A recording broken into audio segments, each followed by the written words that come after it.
ADHD म्हणजे attention deficit hyper activity disorder.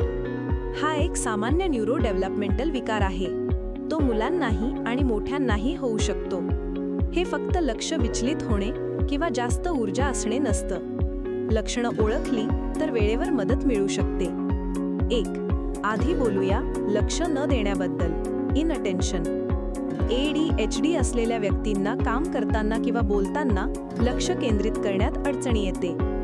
त्यांचं लक्ष आवाज, आजूबाजूचं वातावरण किंवा स्वतःच्या विचारांमुळे लगेच विचलित होतं. शाळेचं काम, घरकाम किंवा ऑफिसची कामं पूर्ण करण्यात त्यांना त्रास होऊ शकतो. की, फोन, पुस्तकं अशी वस्तू वारंवार हरवणे हेही एक लक्षण आहे. विसरभोळेपणा जास्त असतो आणि कामांची योजना करणं किंवा वेळ सांभाळणं कठीण वाटू शकतं.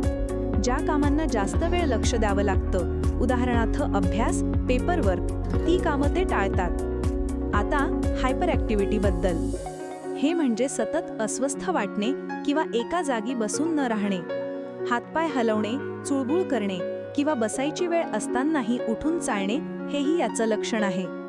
खूप बोलणे किंवा शांत बसून खेळता, विश्रांती घेता न येणे हेही याचं लक्षण आहे.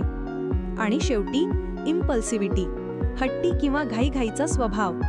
यात व्यक्ती विचार न करता कृती करते.